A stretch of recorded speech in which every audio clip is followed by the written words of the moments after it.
Bismillah.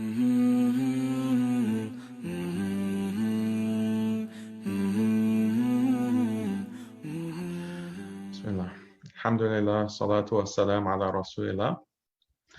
Barakallahu feekum, Ramadan Mubarak.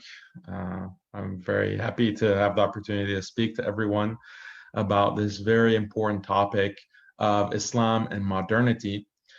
And a lot of times we hear this word modernity, but we don't really understand as Muslims exactly what's the danger of modernity. Sometimes we don't even know what the word means.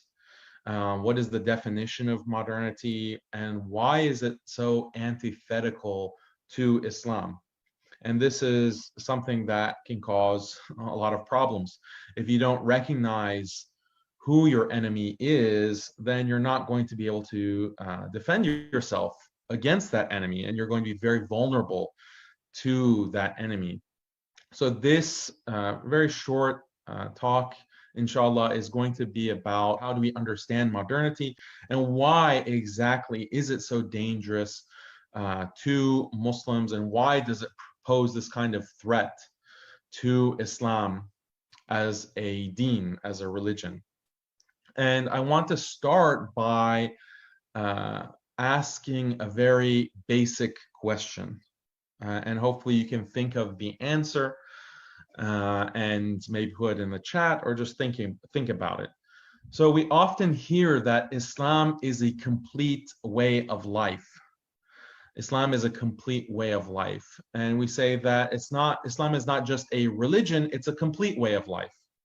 Touches on every aspect of life.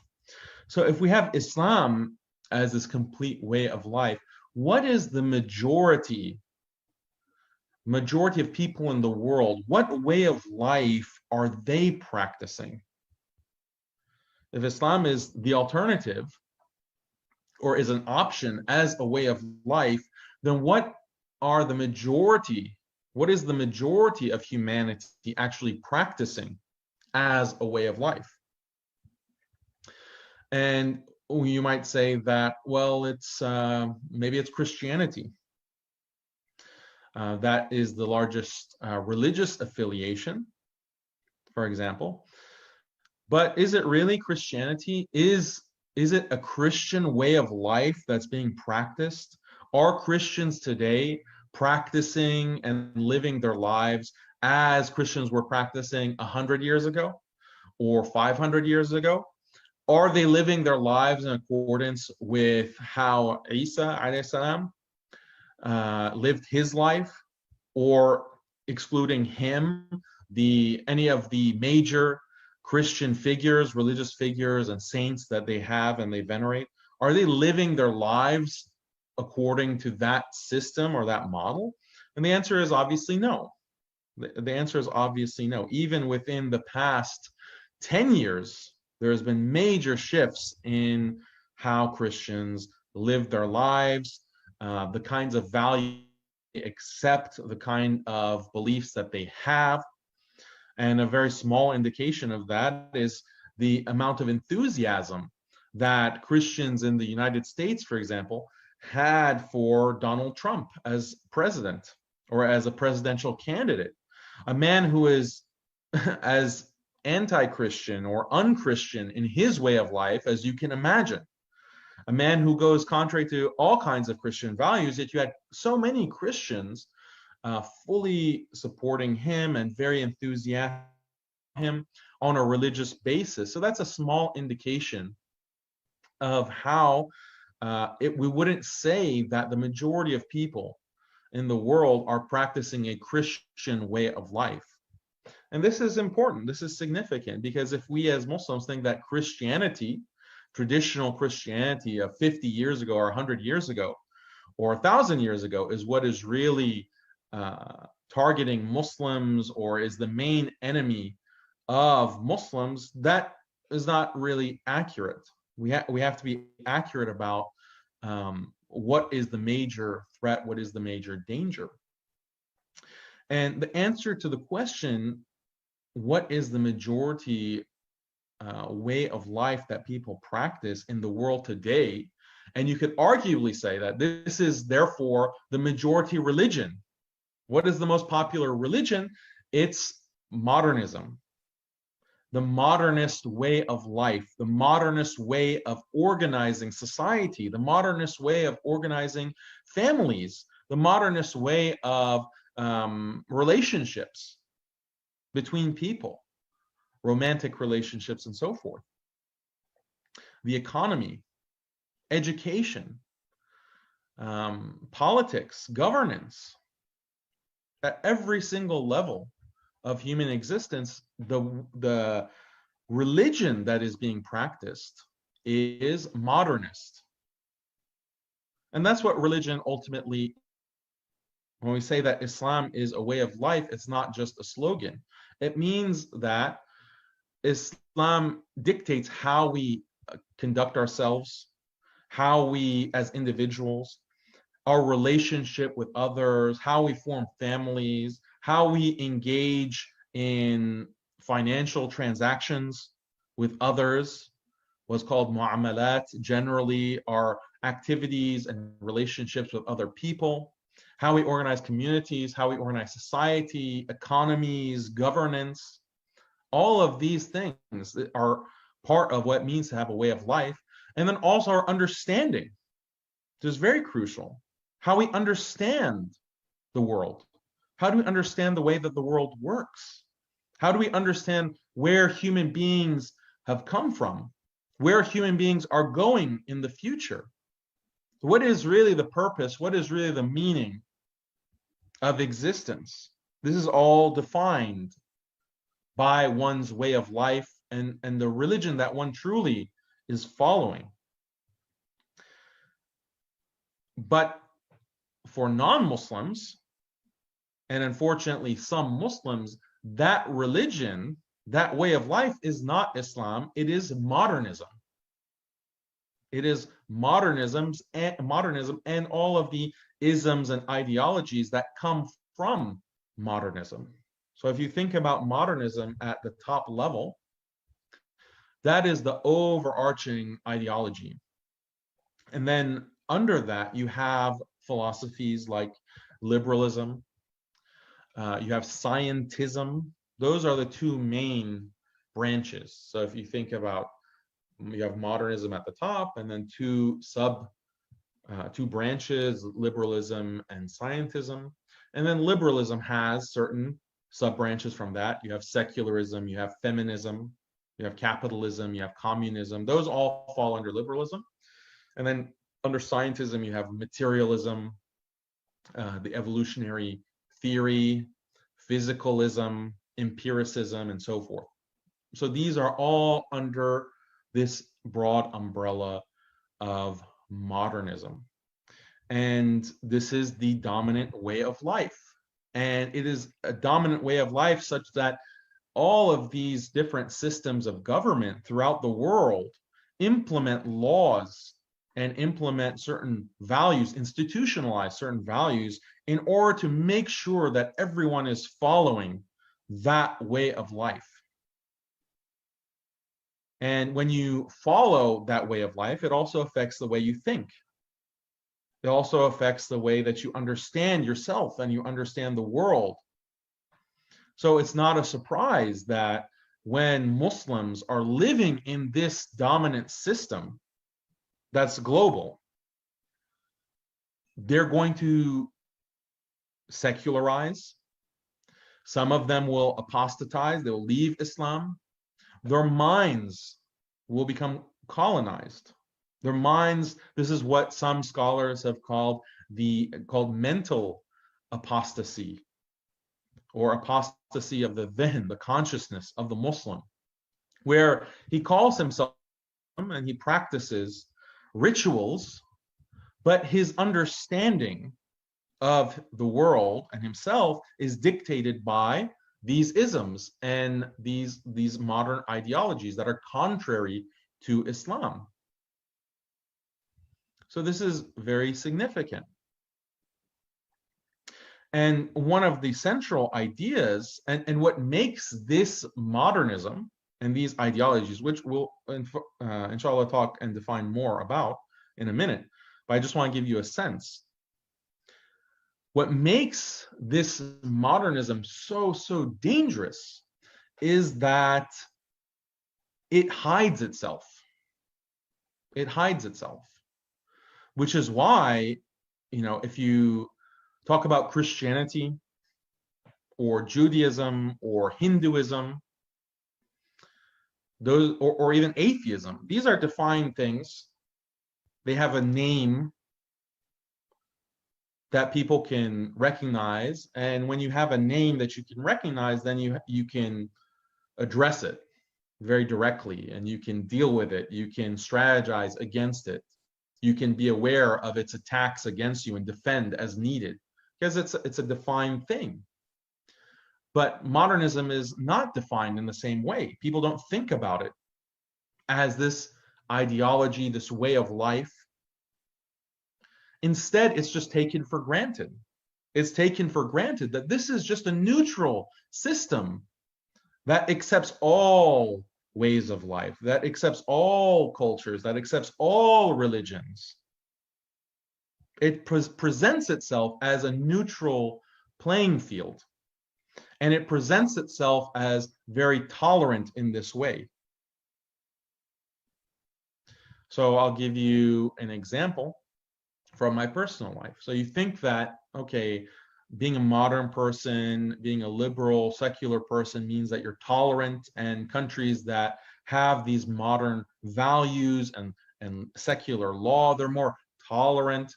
And the universities, of course, the Western universities are so much more tolerant, and people from all over the world will come to a place like Harvard University, which I studied at for many years. And you have all kinds of beliefs and ideas. They're so tolerant and open-minded. They're not dogmatic like religious people. We allow everyone to come to a neutral playing field and study, for example, at the university. So I was there, but it becomes very clear very quickly that this is a very thin level. This is a very superficial tolerance that you'll find in the secular university, the bastion of freedom of thought and supposed secular neutrality. No, there's no such thing over there. They will tolerate different styles of dress. You had some Muslims at Harvard who will wear a shalwar kameez, or they'll wear a thobe, or they'll dress, in different ways. And they'd have no problem with dressing in that way. Myself, I'd dress often in a thobe when I would go to pray, or I'd go on campus. There's no problem. They're very tolerant of that. Or you have the administration that will actually facilitate iftar, or they'll facilitate, there's a musalla for a salah, and that's provided by the university. So, oh, look, this is so tolerant. This is so accepting of difference. This is a characteristic feature of modernism and liberalism and so forth, all these ideologies, that they claim to tolerate differences, but it's just skin deep. It's just superficial, because you get in big trouble if you start making the claim that Islam is the truth. Islam is the exclusive truth. You start getting in trouble when you start saying things like the Islamic system of morality, what Islam requires, is more moral, is in fact the peak of morality. What Islam teaches about modesty, what Islam teaches about gender relations, what Islam teaches about riba, what Islam teaches about any of these subjects, this is the peak of morality. This is the peak of rationality. This is the truth. That's not allowed. If you start claiming these things, you'll be attacked. You'll be attacked. You can only practice, and you can only present yourself as a Muslim as someone who is willing to accept that there's a difference of opinion, that, well, you believe that Islam is true. I believe that worshiping idols is true and good, but there's no way to tell, right? So that's the end of it. Or you think that the having modesty and not being constantly engaged in zina, not being engaged in homosexuality, you think that that's correct. But I think those are all great things, and humans should be engaged in zina and all kinds of sexual autonomy and freedom, as they call it. And that's the best thing. So just accept that. Don't speak out against it. Don't don't say it's immoral. Do not say that it's irrational. Do not argue against these practices or these values. So this is, if you start talking about Islam is the truth, Islam is the peak of rationality, the peak of morality, and you're saying these things with explanation, and you're doing dawah, you're calling to Islam with wisdom, with goodly counsel, as Allah says in the Quran. You're calling to the path of Allah in this way, but you're very, confident and steadfast in the belief and the knowledge that Islam is the truth. That's not allowed. You'll be tarred and feathered. You'll be characterized as a bigot, intolerant. Okay, so then what kind of tolerance is that really? What kind of tolerance? You'll tolerate if I want to, for example, fast, because that's a personal ritual. And according to the modernist ideology, yeah, these are all different. Islam is just a culture. And there are so many cultures that people practice, but we know that cultures aren't really true. A culture is not true. What determines truth are things like science. If we want to understand what human beings are and the human nature and the future of humanity, the past, where human beings come from, we refer to scientific investigation. In terms of morality, the only moral truth is, for example, the golden rule. The golden rule. That's the only real moral truth. Everything else is just cultural and doesn't have a truth value, or the value that liberation is the center of all morality. If we want to be moral people, we have to increase liberation. We have to liberate people. This is the most important value. It can be true. This is something that's true. Democracy is the best form of government, is the most just form of government and organizing society. These are truths. Everything else, these are cultures. At best, they're cultures. At worst, they're just outdated religions that have been debunked. So this is the way that the neutral ground of modernity, the neutral ground of the secular, enlightened institutions, which are global. You can practice Islam as long as you practice it in a very limited way, and you can't even think about it. Exclusive truth.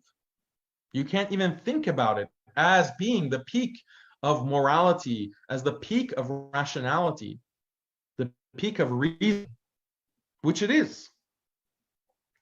But Muslims in this way, because of being in the system, start losing.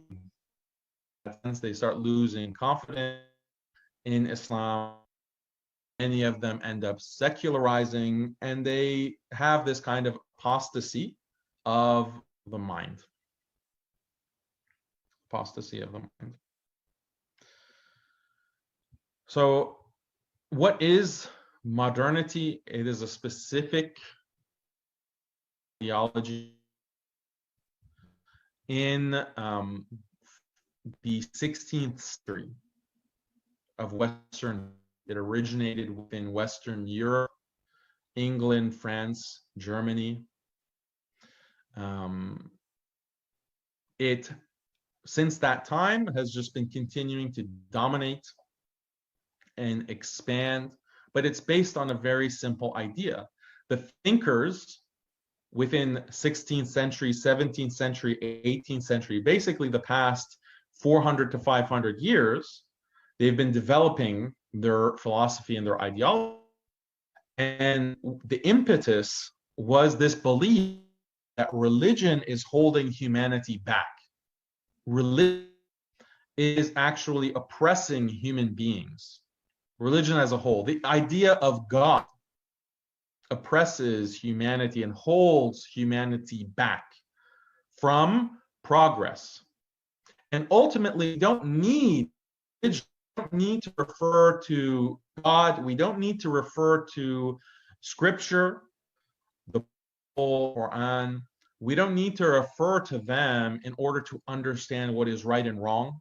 We don't need to refer to them to understand the world. No, there are other ways, correct ways, objective ways to understand these things. We use our minds, the human mind, supposedly. We use science. This is how we can answer these questions. So religion is obsolete. And in fact, religion is something that holds humanity back. The modern person and the modern society has to continuously progress. This is one of the pillars of modernism, is progressivism, which is the philosophy that if you have to constantly be changing and updating. And also humanity is on this continuous rise of morality and rationality. People today know more and understand more today than they did in the past. People today are more moral, ethical than they were in the past. The people of the past were barbaric. The people of the past were ignorant. And we have progressed beyond them. And human society has constantly progressed. Change is good in and of itself. If you're not changing, if you are not updating, then you are falling behind. You're falling behind, and you will fall into immorality, irrationality, and so forth. So progressivism is really the defining feature of modernity and modernism. But you can see that this is very clearly anti-religion. It's very anti-religion, especially anti-Islam. Why? Because religion, and specifically, especially Islam, they are traditional. They're traditional. What does this mean? It means that as Muslims, we take our morality, we take our understanding of the world and ourselves and so forth, our way of life is based on the past, is based on the Quran and Sunnah, but the Quran came in the past. The Prophet ﷺ lived in the past. The righteous ulama and awliya lived, the majority of them, in the past. So all of our way of life, Islam as a whole, is traditional. We're not trying to update. In fact, updating and innovating in religion is a major sin and can actually cause major problems in Iman, for Iman, if you're updating and you're trying to change and update the religion. So do you find this very extreme contrast and clash between the progressivism of modernity and the traditionalism of Islam? It's a deep conflict at the roots of these of Islam and this modern ideology. So this is why modernism is such a danger to Muslims, because Muslims, they, as I said, some of them, they will identify as being Muslim, and they'll even engage in many rituals. We have this problem, especially in the West and increasingly in the East, where Muslims will dress traditionally, Muslim women who wear hijab, but their entire understanding of morality and the world around them, their entire way of life, is a modernist way of life. is a modernist way of life. And so we have to recognize that this is the biggest danger that is threatening the iman of Muslims today. And we have to be able to recognize that it's the greatest danger and that it is this enemy in order to combat colonialism, the entire colonial project that affected the Muslim world starting in the 1800s, when Western Europe, countries like Britain, France, Denmark, they started colonizing the Muslim world. It was the basis, part of the ideology that they wanted to spread to the Muslim world was modernism. They used modernism as a weapon to attack Muslims, to attack Islam as part of the colonial project. And that's been happening for over 200 years. It's continued. It hasn't ended. Even if some of these Muslim countries, they might seem like they're independent, but really in every other way, they're dependent on masters in the West. And even if it's not overt political control, it's economic control. And if it's not overt economic control, it is intellectual control. Intellectual. So this is the colonizing of the mind. It is a very acute danger. And we have to recognize it as such. So this was a very short introduction to modernity, modernism, and its danger, and how do we define it, etc. So we can stop here and then transition to Q&A, inshallah. Assalamu alaikum, Brother Daniel. Walaikum salam. So I have a question that I have written already in the chat, but now as I get a chance, so I'm asking the question directly to you.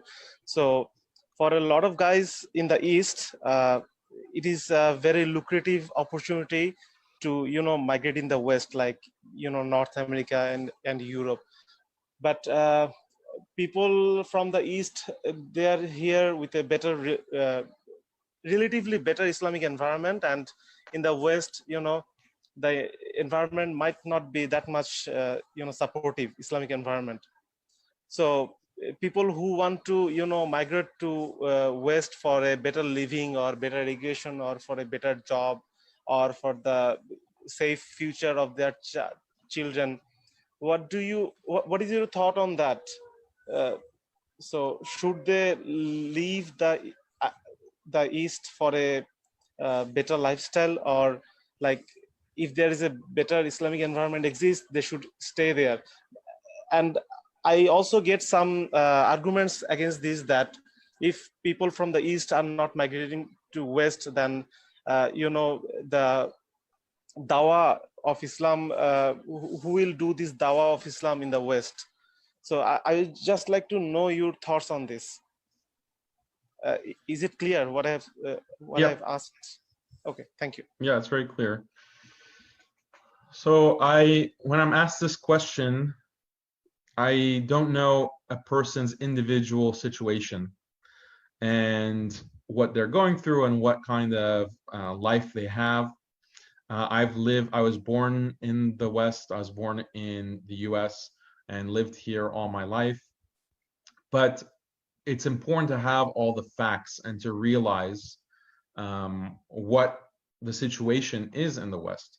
There have been many Muslims that have migrated to the West. It depends. There are some differences between which country. Some countries provide more of an Islamic environment than others. But what we find is that a lot of the Muslims that come, they practice their religion, but their children leave Islam, or their children either they explicitly leave, apostatize, or they become culturally Muslim, like they don't actually practice Islam, or they don't really believe in Islam, but they're just culturally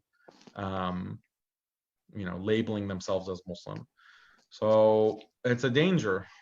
Is this a better life to come here imagine like you are a Muslim and you are trying to come to the US and you establish yourself, you're able to, after hard work, very hard work, start making a living and becoming stable, and you have your wife and your children, and then your wife is influenced, or if you're a sister, your husband is influenced by the environment, and they end up leaving Islam, or they end up adopting some of these modern ideologies. Your wife becomes a feminist and she leaves you and she takes your children and she takes half of your wealth, or she, you know, um, decides that she is a strong, independent woman.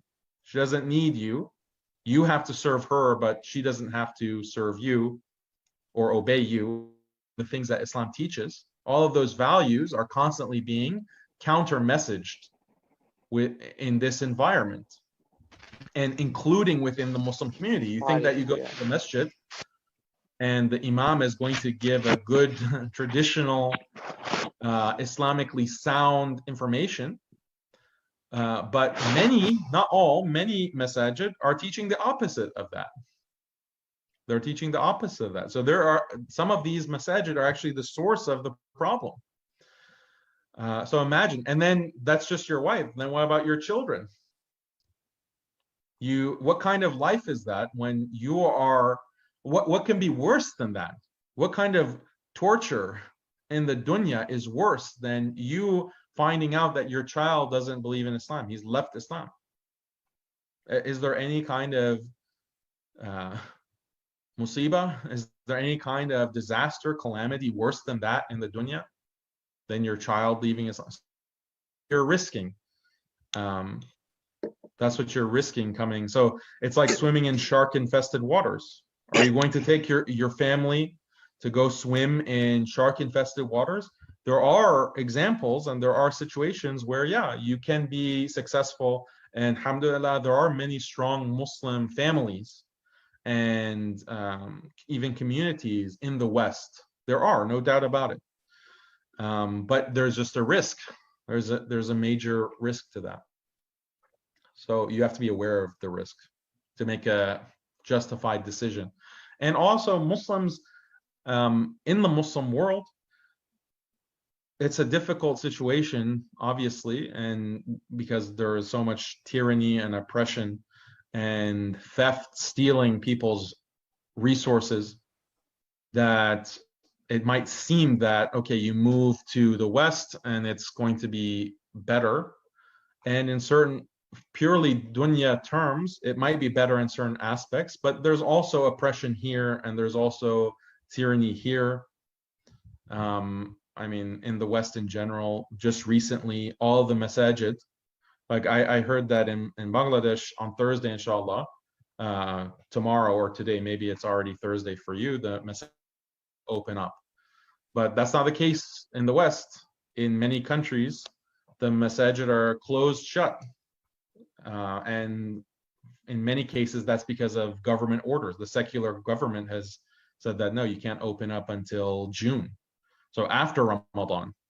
So where is the quote unquote religious freedom that is enjoyed when in Ramadan you can't even go pray in the masjid? Brother, what materials you would recommend for further studying this subject, Islam and modernity? Okay, I would also, for studying Islam and modernity, I recommend my own website, muslimskeptic.com, which I believe the organizers have put a link to it. So I have many articles and essays, myself and other writers on this topic of Islam and modernity. I also teach at an online institute that is called Alesna Institute. So maybe the organizers can put a link to that as well, to the website. But it's online learning, and we have classes on this topic in depth on many topics related to all these different isms. So I teach for that. I also have a reading list. If you go to muslimskeptic.com, there's a reading list for further information if you want books And inshallah, I'm publishing a book very soon about Islam and modernity, and it's being translated into Bangla. It might already be translated, so that's going to be published soon, inshallah. Assalamu alaikum, Shaykh. Alaikum salam. Yeah, Mike, the brother previously asked about you migrating to west from east. So if not physically, we're already migrating to west intellectually, as you said before. So you divided modernism into two sects, liberalism and scientism. When we go to universities, these mainly are the subject of arts and humanities, right? But when we go to universities, we by default, the environment is such that we default get exposed to these ideas. It doesn't matter that we study arts or humanities. So as a Muslim, we need to improve in earthly matters and as well as religious sects. So what is, how are you going to face these things? Like we are going there, but we're facing problems like these things. But in the same time, we have to maintain our religion. So in mainly the sisters in our community face most of these problems. And so does the brothers. So I'm just asking you, the main question is, how do we manage dunya and deen in universities? So this is a big question because you have a university system that, again, is not neutral. And many of these universities in the Muslim world are based off of Western universities, and they teach Western subjects. And again, there's the idea that they're neutral, but the underlying ideas and philosophies that are being taught are contrary to Islam. So this is like a big project. How do we create Islamically valid institutions that can teach and that will take Muslims out of the modernist framework and into a truly Islamic way of life, complete way of life. Okay, so that Muslims are practicing not only spiritually, not only in terms of the ibadat, but also in terms of the way that they think and the way that they understand the world. So this is something that requires a lot of work. It's something that requires a complete paradigm shift. But people have to be willing, they have to recognize the problem in order to be willing to undertake that kind of project. And what is so critical, and what I always emphasize, is that the source of this is something where we don't have to reinvent the wheel. We don't have to reinvent the wheel. This is not something that is unprecedented. We have a source to go back to help us do this. What is that source? It is the ulama, Muslim scholars, and the traditional madaris, the madrasa, and the system that of learning that prioritizes and creates a foundation of true Islamic understanding and epistemology, true Islamic values, a complete way of life, and then also incorporates other things in terms of dunyawi knowledge that might be necessary for a society, for a country, for a nation, for the ummah as a whole. So you had in the past, not even the distant past, in the recent past, and in some traditional madaris today, they teach many subjects that are, mathematics, mantiq, logic, subjects like poetry, Persian language, and many other disciplines, geometry, handasa, that are not Islamic per se, but they are within that framework incorporated into the curriculum.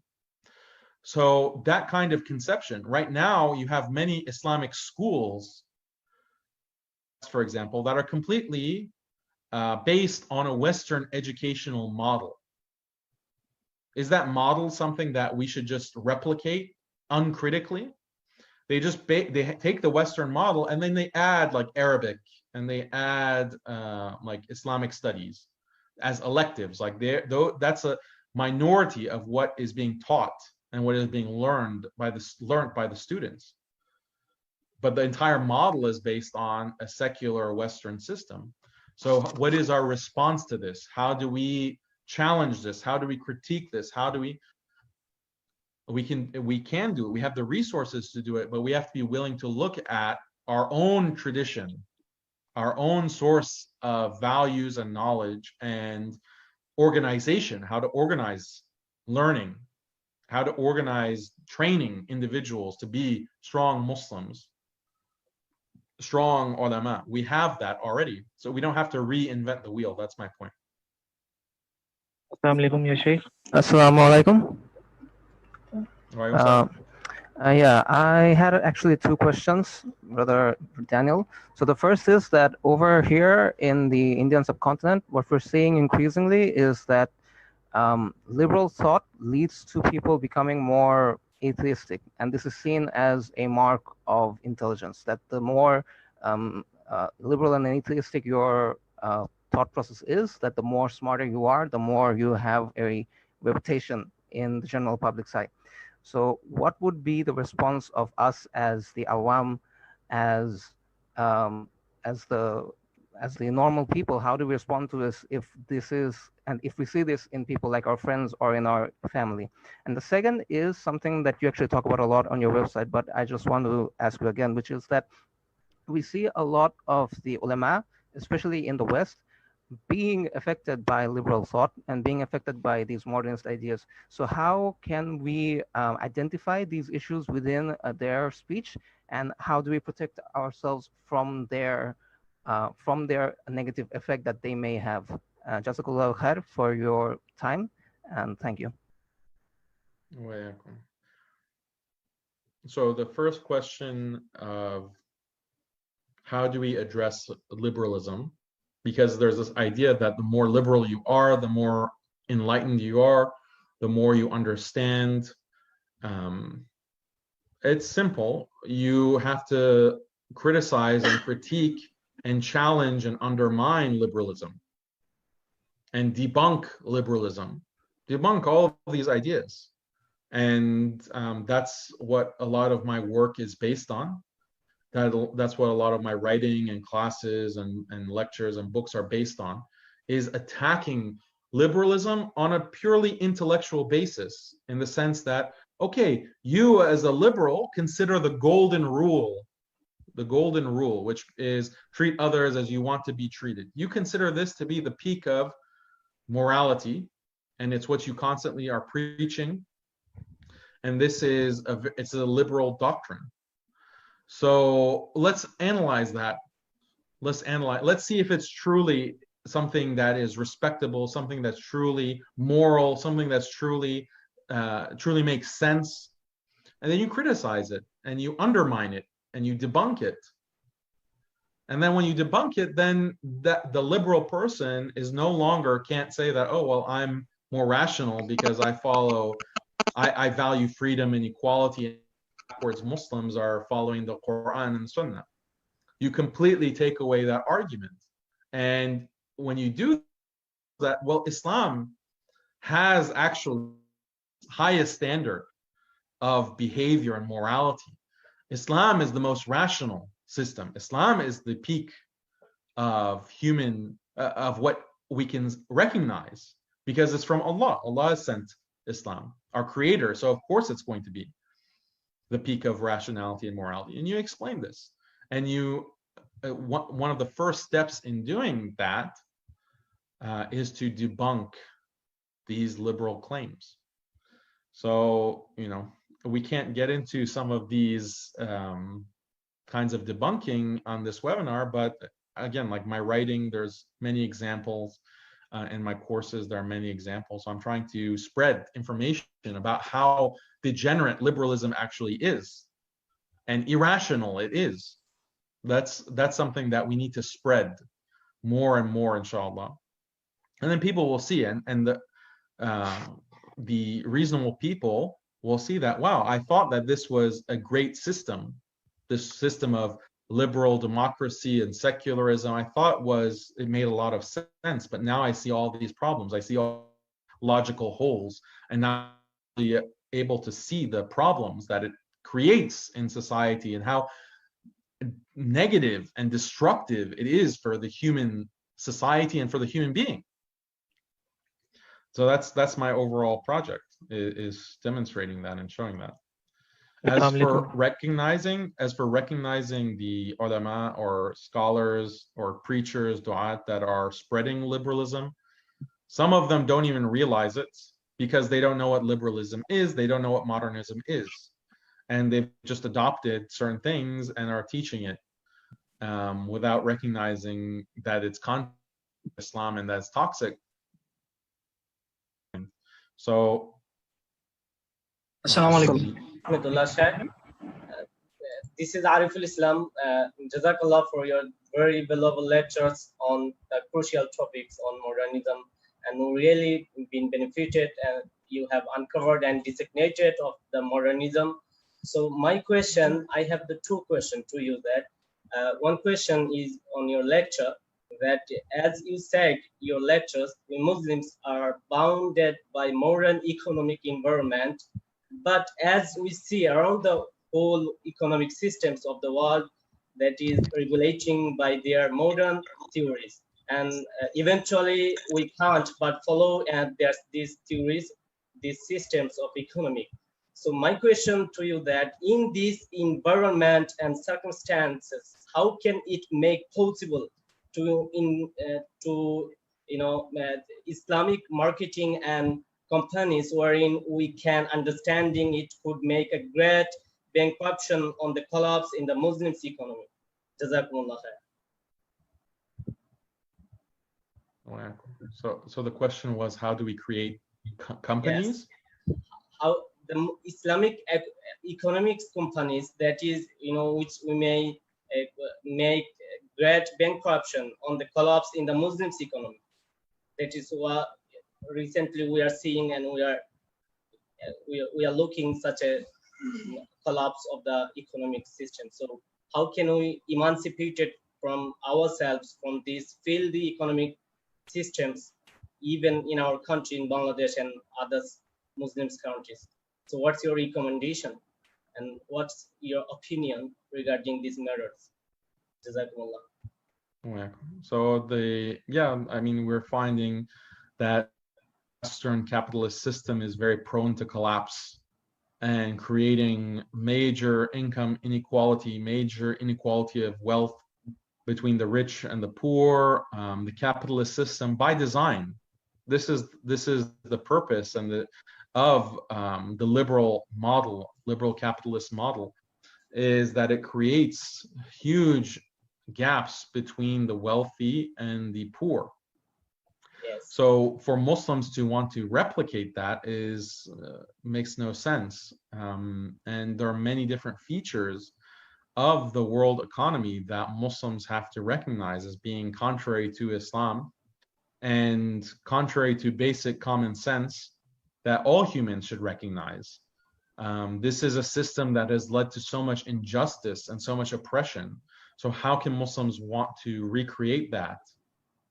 Rather, we have to go back to basic Islamic principles, principles of avoiding riba.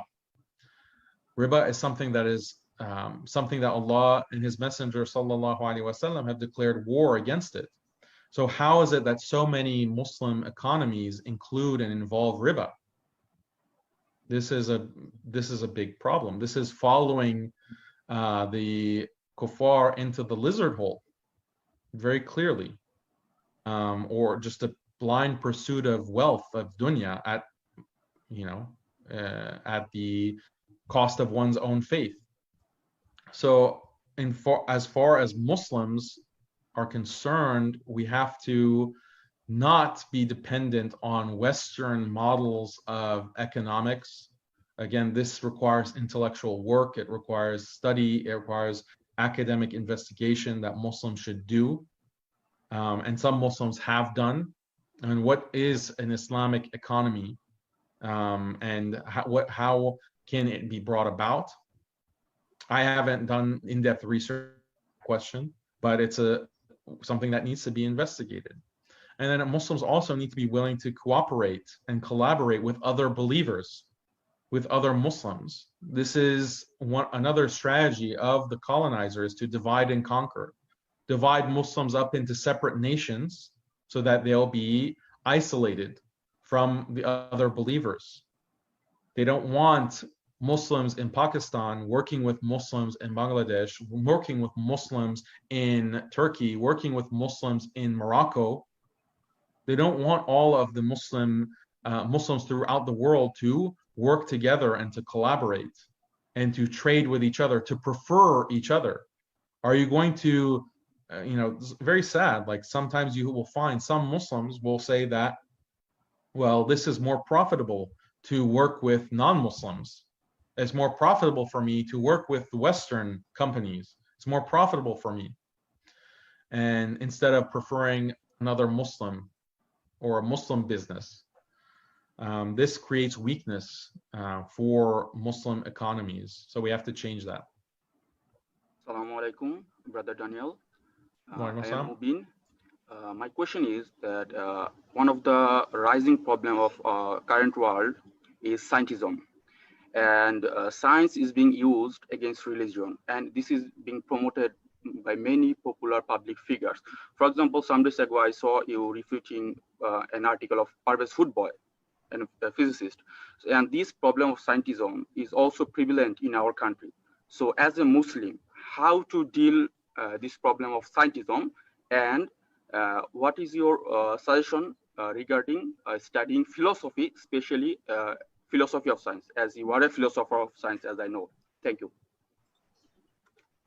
I think that my strategy has been to point to the contradictions within science.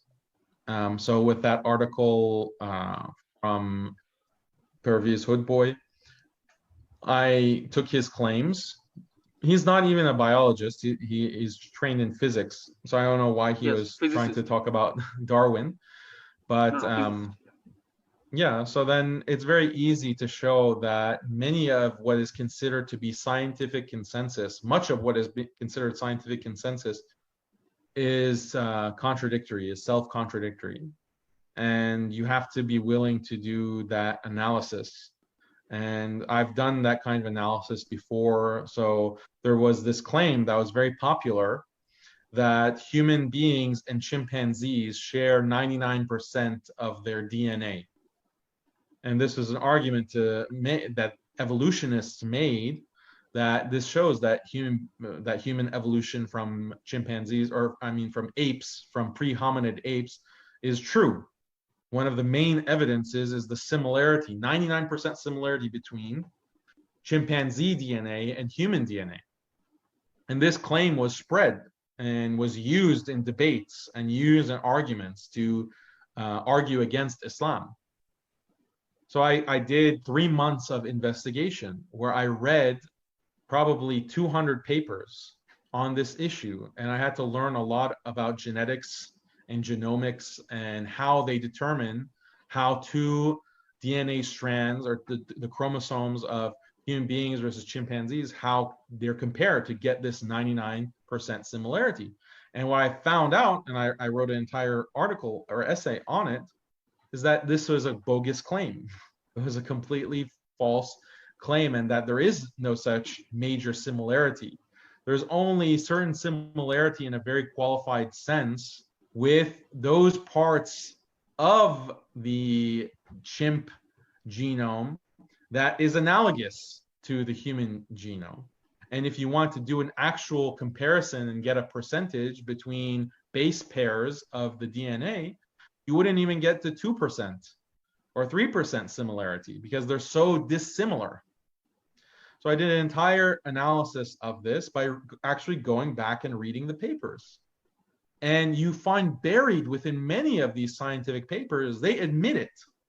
They admit it themselves, but it's buried because it can't be said publicly, or it has to be something that is minimized because it contradicts an overall scientific narrative, this scientific ideology.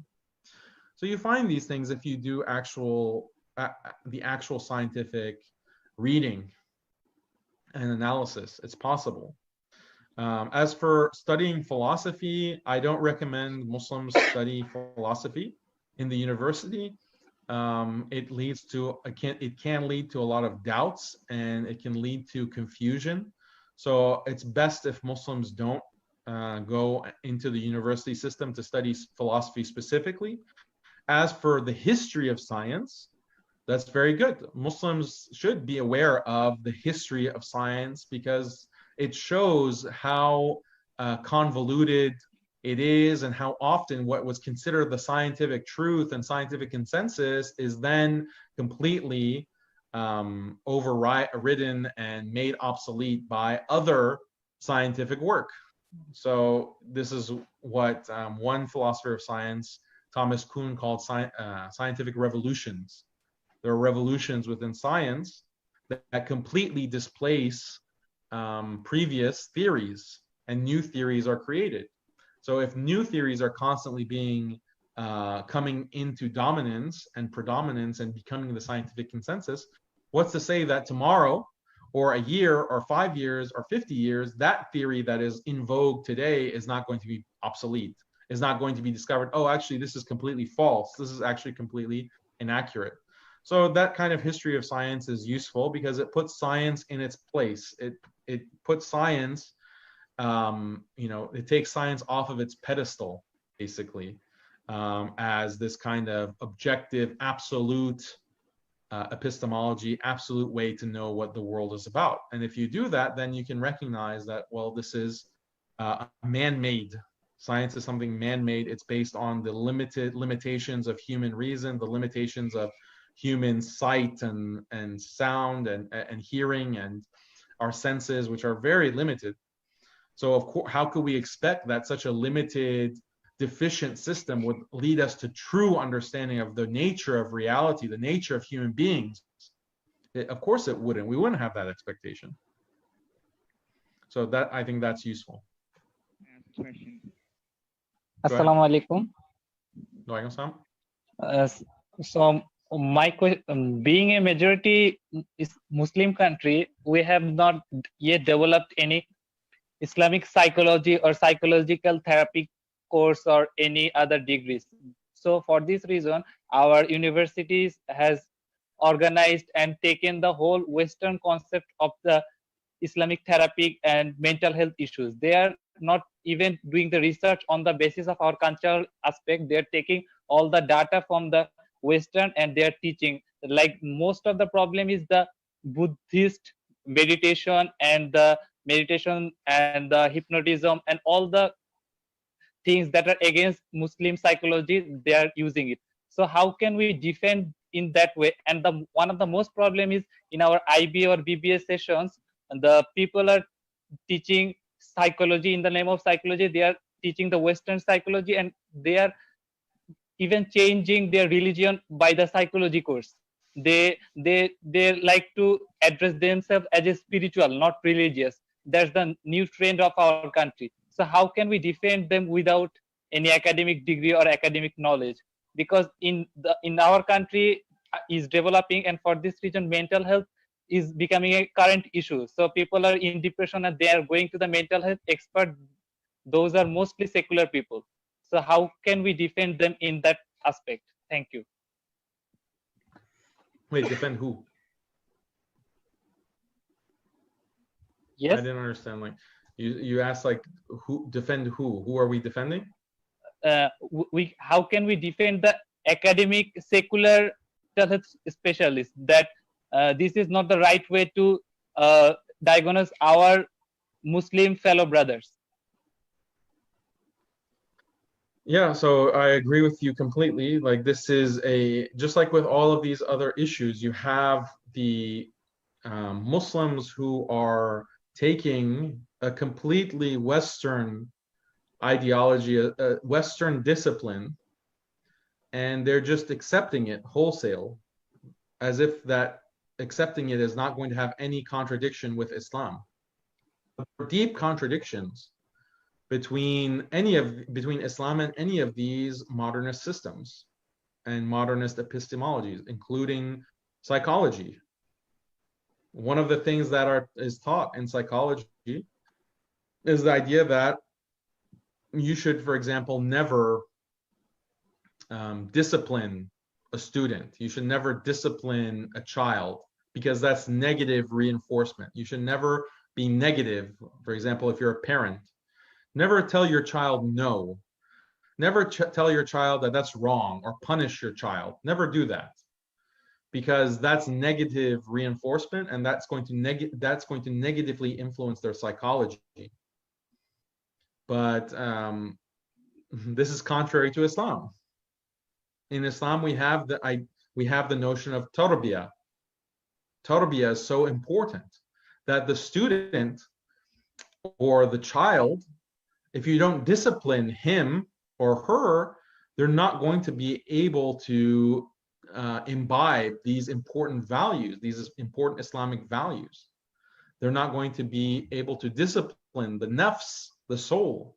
They're not going to be able to take these important qualities spiritually and socially. Discipline is extremely, extremely important, but you have many psychologists, and this has become an entire movement. It's called positive psychology, that only positive reinforcement, no negative reinforcement, never say something negative to a child or to a student. But this is going to lead to disaster. And I've seen many families, unfortunately, and we see it in the West because it's very common.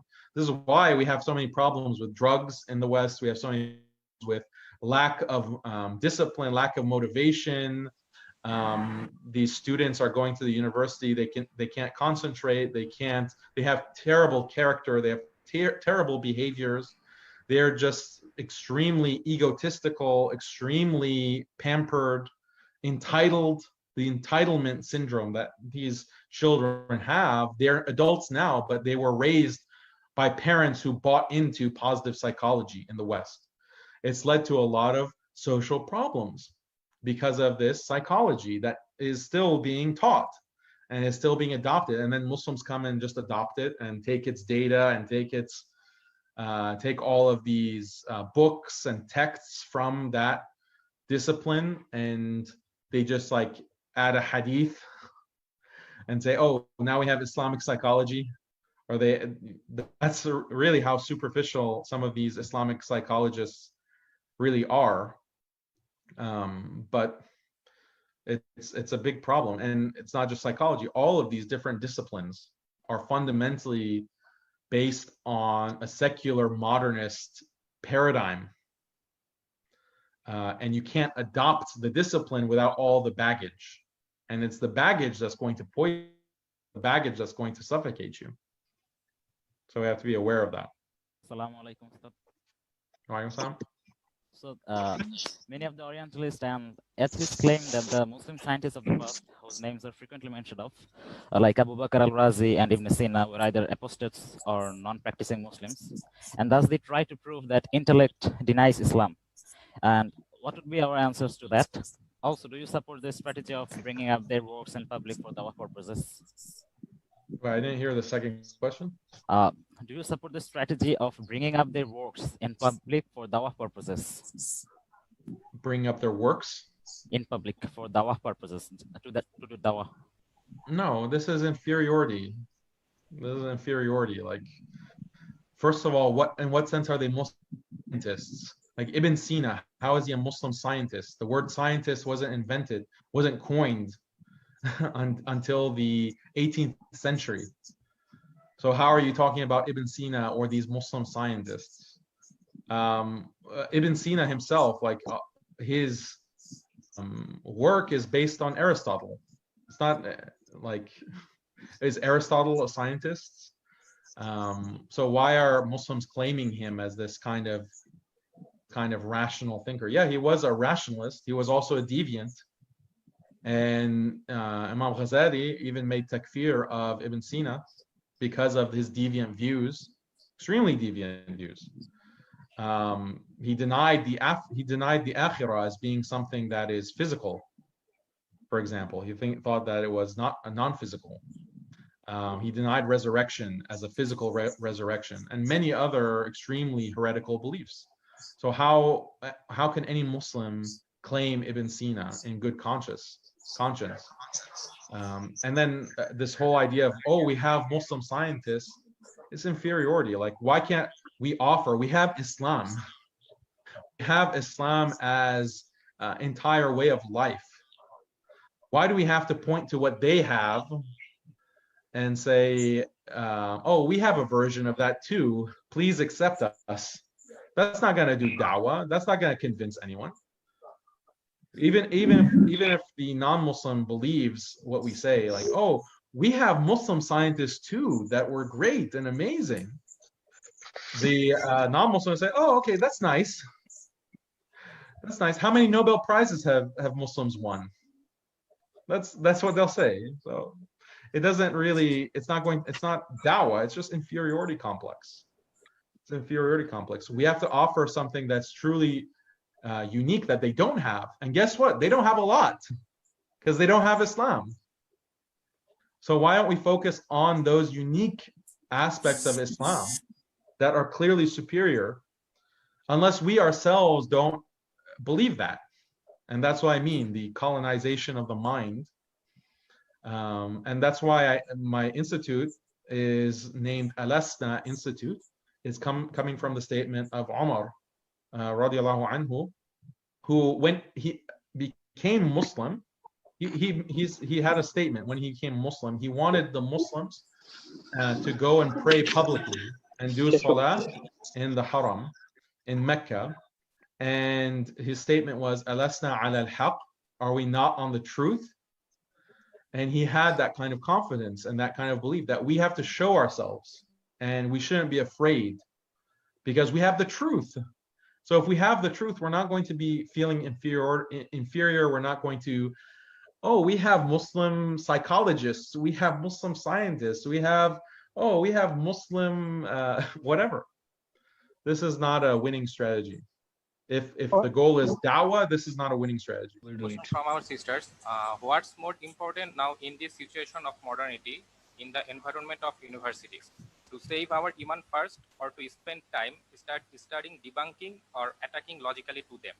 And also, how can we give dawah in such a heap of modernist mentalities of people where they are majority and we are so little in number?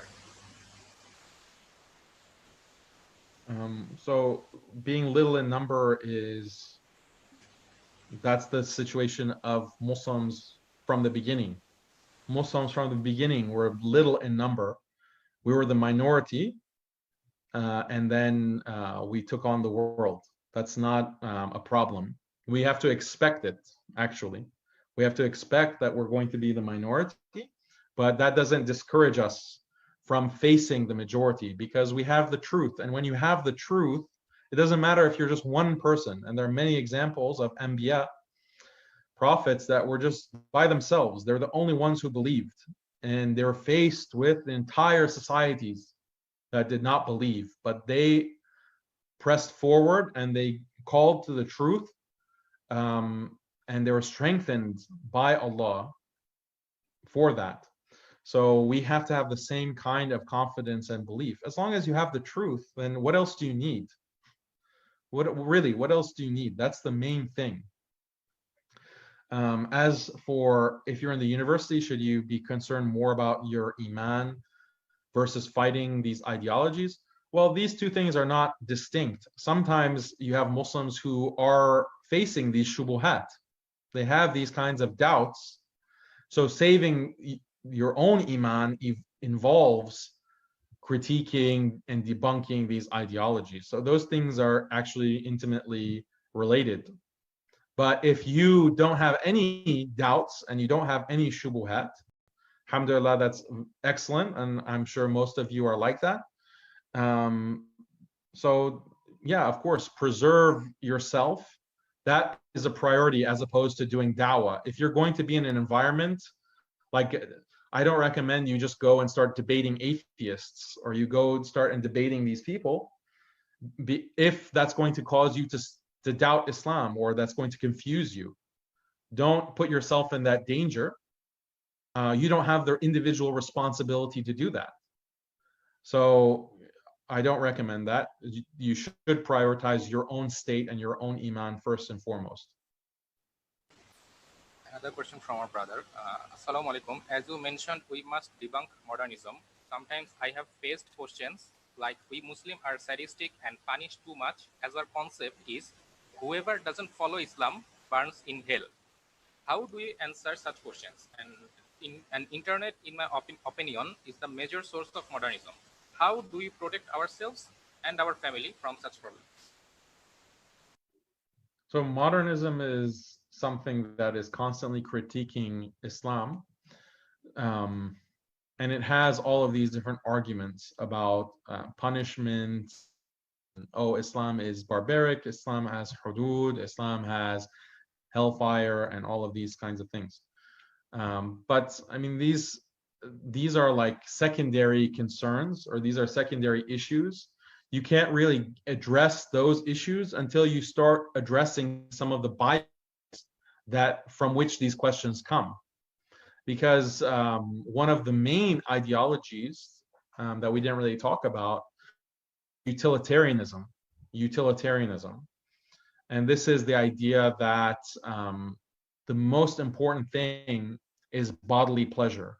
The most important thing is bodily pleasure. Whatever maximizes bodily pleasure is good, and whatever minimizes it or decreases it is morally bad.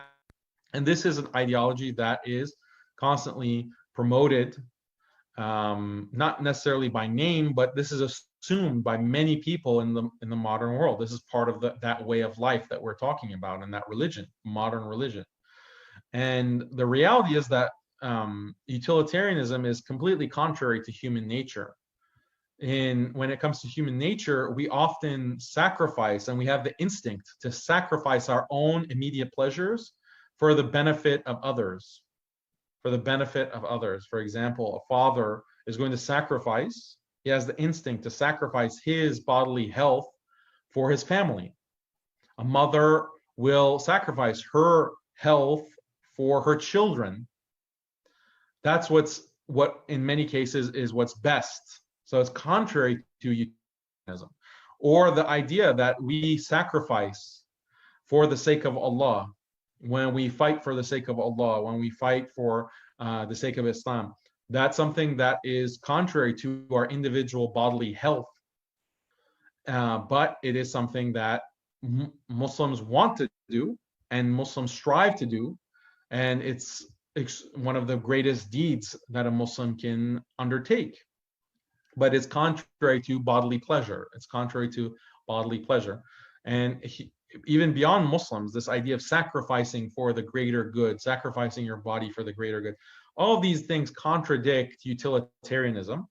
But the utilitarian mindset that bodily health or bodily pleasure is the best thing and is the basis of all morality, whereas pain, any kind of pain, is the worst thing, is the worst evil, and there's no evil worse than that. This is a fundamental bias that has to be debunked. Otherwise, these questions are not going to be, you can't satisfactorily answer them, or it's difficult to answer them. So we can't get into the full debunking and theory of utilitarianism in this Q&A, but that's the kind of approach that we should take for these kinds of questions. Another question from our sister. Assalamu alaikum warahmatullahi wabarakatuh. I wanted to ask a question. As Mr. Daniel said that these days people are introducing Western curriculum and adding Quranic studies or hifz to modernize it. My question is, how can we keep our pace with the modern world by avoiding the modern curriculum or by rejecting it? If we want our children to gain Islamic knowledge, and side by side, we want them to be well educated and established, we need to introduce them to the modern studies to some extent. So how to draw a line between what to let them learn and what to avoid in the present world? So education has two components. Modern education has two components. And there's a whole history, intellectual history, why the modern education system is the way it is. that we can't get into now for the sake of time. But the two components of education is that there's a vocational element, and then there's a cultural element. So the Enlightenment thinkers in Britain and France and Germany in the 18th and 19th centuries, when they were thinking about public education and the modern university system, they thought that, well, an educated person, an enlightened person, citizen in a country has to know the skills to be able to do work that's vocational, has to do working and making money and contributing to society, etc. But there's also a cultural component. He has to be cultured by learning the arts, by learning literature, by learning poetry, by learning music. This is what an educated person is. By studying Greek philosophy, Greek thought, and all of these kinds of what's now considered liberal arts education. So these two components, Islamically, when it comes to vocational knowledge, then yes, your children need to learn how to navigate on an individual level and be able to provide for themselves, to be able to work. That's the vocational component. But you have to be careful about the second component, the cultural component. The problem with a lot of these Western universities is that they bundle them together, or Western style universities, they bundle the cultural and the vocational. So as a short-term solution, try to make sure that your child is focusing on Islamic studies. This is, like, I'll give you a personal example with my children. My children are still young, but they're getting older and they're homeschooled. So we don't send them to public school because of all these problems. And in their homeschool, they focus on Islam and studies, learning and memorizing Quran, learning Sirah, memorizing Hadith, trying to understand Islam and the world through Islam as Muslims. So that's the main focus of their education, but we recognize that, well, they need a vocational aspect too. So they're also learning English, they're learning they're learning math, right? They're learning geometry, they're learning these kinds of subjects. Eventually, I'll probably want to teach them higher levels of math. They're learning a lot of science as well. But that's a small part. Those are the electives, basically. Those are the electives. The main meat of their education is with Islamic studies. So this is the kind of model that we're implementing for our family, and we're trying to develop like a sustainable model that we can share with other Muslims and have actual curricula, Islamic school curricula that other Muslims can use for their children, or at Islamic schools, that takes this philosophy and this kind of methodology and operation. So that's our goal, inshallah, through my institute. Assalamu alaikum, brother. There is another question from a sister. The question is, in case of giving dawah to a mentally apostate person, how can we make them understand the truth when their complete reference frame is different from us? For example, when we say homosexuality is not permitted, they play the empathy card. Also, if the rivalry mode between Islamists and modernists keeps going on, would that make the modernists more stubborn in their opinion? No, why should I make it? Yeah, people are stubborn. How does that what does that have to do with the requirement to speak the truth and to call to Islam?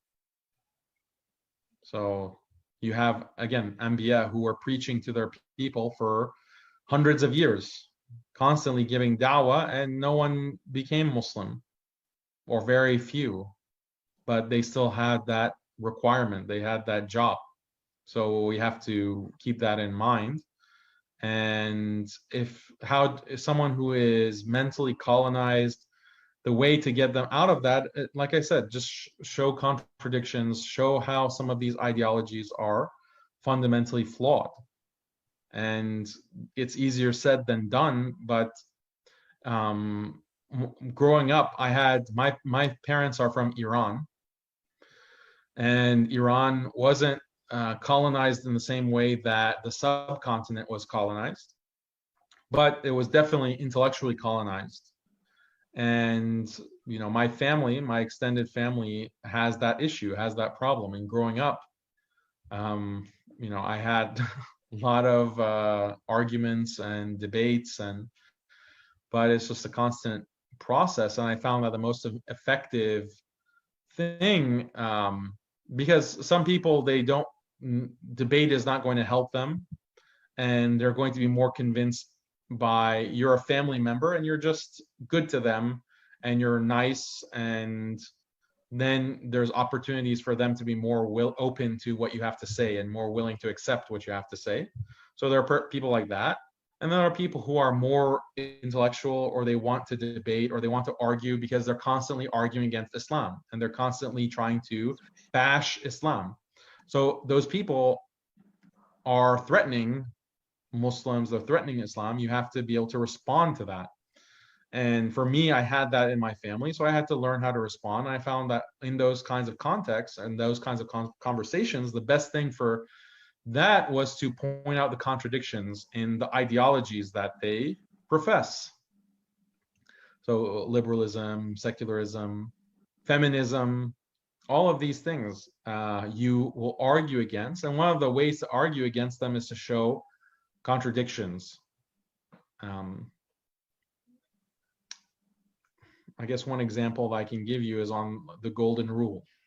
I mentioned the golden rule before. Treat others as you want to be treated. It seems like it's a very good principle, but when you think about it more closely, why should you treat others the way that you want to be treated? Isn't that self-centered? Isn't that egotistical? Why should my feelings and what I like and what I prefer be the basis for treatment of everyone else in the world? How is that logical? And there are many examples where I prefer something, but someone else doesn't prefer that. So why should I treat them the way that I want to be treated, when that will actually harm them, or that's something that they hate, or that's something that's not good for them, right? Or for example, you are a masochist. You enjoy being hurt for whatever psychological reason. So should you hurt others because that's what you prefer? That's what you enjoy? So at a very basic level of scrutiny, this golden rule completely collapses, and you discover that it's meaningless. It's a meaningless slogan. And that's all you need to show. That's all you need to show for that particular issue. And whenever I explain this to Muslims, they mention the hadith that none of you truly believes until he wants for himself what he wants for his what he wants for his brother is what he wants for himself. This is a famous hadith. But that hadith doesn't mean that you want for your brother something that is contrary to Islam.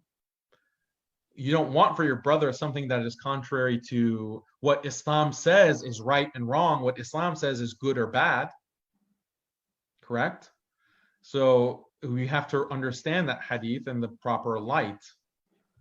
And it's completely against and contrary to this golden rule. And there's another hadith where the Prophet ﷺ says, none of you truly believes until his internal state, his internal inclinations are in accordance with what I have brought, meaning what the Prophet ﷺ has brought, meaning Islam. So this is our standard of right and wrong, is what Islam says is right and wrong, what Allah has revealed as being right and wrong, not what we individually feel. This is how I want to be treated, therefore I'll treat others in this way, which is what the golden rule is about. So you can completely debunk the idea of the golden rule in just a few sentences. So this is the last question from the chat. So this is from again from my sister. So the question is, do you think there is lack of orthodox figures in academic world? Many educated Muslims don't really appreciate traditional ulamas, so they tend to seek knowledge from academic figures who preaches many modernist views.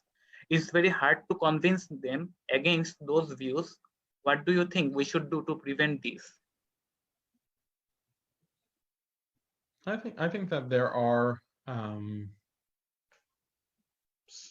teachers and scholars who do speak a great deal against modernism. And when you look at history, many of the biggest resistors of colonialism, especially in the subcontinent, were ulama, and the madaris, the traditional madrasa, was standing strong against the British reform and the British reformed educational institutions. It was the madrasa that provided the alternative. It was the madrasa and the ulama that were criticizing colonization and secularism and so forth. That is our history. That is our tradition. And there are some who are still upholding that tradition. Unfortunately, there are some who are not and who themselves are colonized. But the majority are coming from that tradition of fighting colonialism.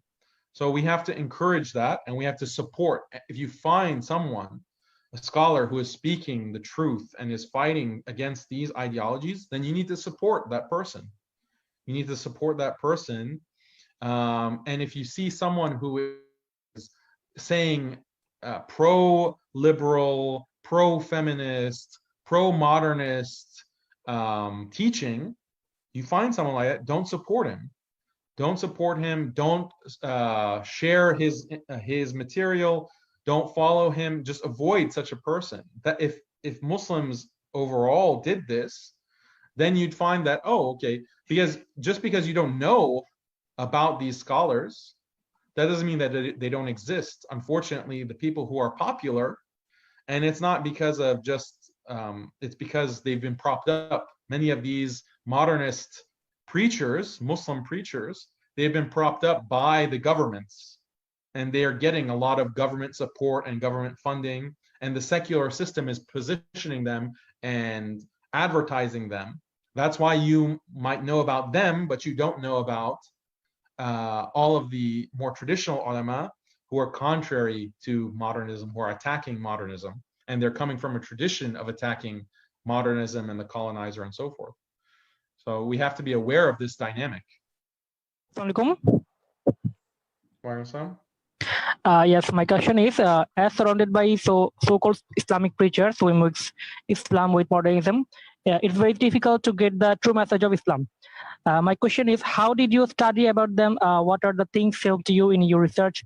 And I have also another question. Also, please tell us about Rand Corporation, their agenda, and how they are plotting against Muslims. Thank you.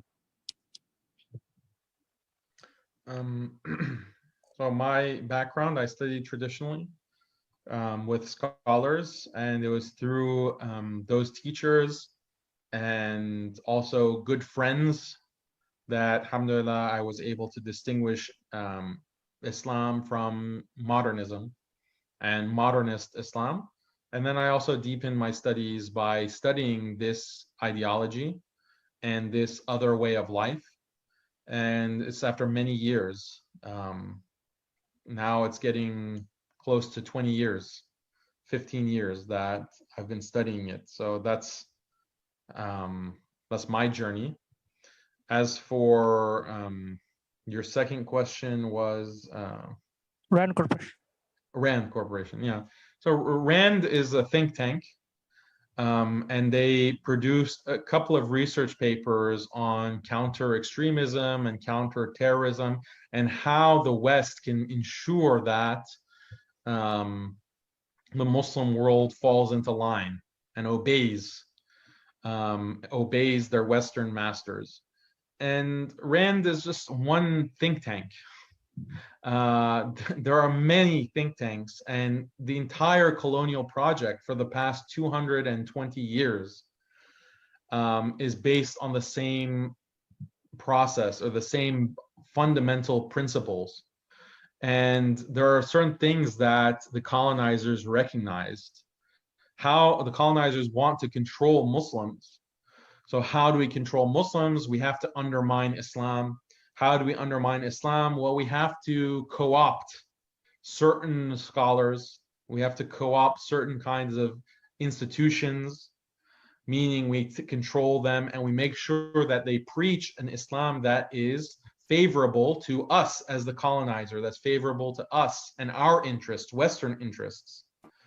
So they would do this. They would co-opt certain figures, certain scholars, making sure that they paid them, and they would attack whoever opposed colonialism, who opposed Westernization, attack them as being terrorists, attack them as being barbaric, attack them as being backwards, attack all of those institutions that are resisting the colonizer by, first of all, dissolving and destroying all the awqaf, the financial basis of those madaris and those masajid and those scholars, take away their money if they oppose us, if they oppose the colonizer.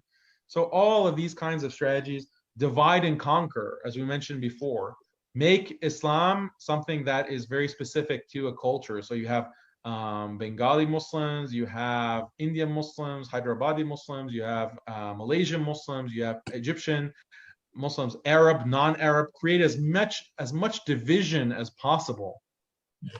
Have divisions between the madhahib, different schools of thought. Sunni schools of thought say, oh, you follow this opinion, well, this is the right opinion. We need to create more and more division, as much division as possible. And this is how we will destroy and control. We'll destroy Islam and we'll control Muslims. And we'll take Islam out of the Muslim mind. So the Rand, that think tank, just had like a couple of papers on this strategy.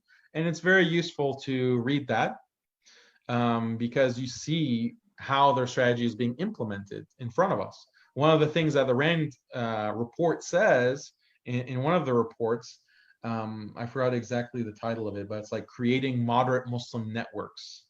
That's one of their papers. They have two major papers. And in that, they talk about the importance of social justice, promoting the idea of social justice in the Muslim community, because we want Muslims to be focused on issues of social justice, like equal rights for everyone and equality between men, women, homosexuals, different races, different ethnicities. This has to be their primary focus. If we get Muslims to focus on this, then they won't be focused on dawah. They won't be focused on spreading Islam. They won't be focused on building up their community as a Muslim community that is strong and on the haqq, on its own principles. Rather, they're distracted with these external issues of constantly being active in social justice causes. So this is exactly what we see today and in the past 5 to 10 years. And Rand is proposing this as a way to weaken Muslims and weaken Islam. So we can have a whole series of lectures just on Rand and just on this project, but that'll give you a sense of it. So we are going to finish our session, I think. And thanks a lot, Brother Daniel Hakikerzu, for joining us and managing your time from your busy schedule. We would like to have you again. Jazakallah khairan. Wa iyyakum. Barakallahu feekum. Thank you so much. I was very happy to speak with you.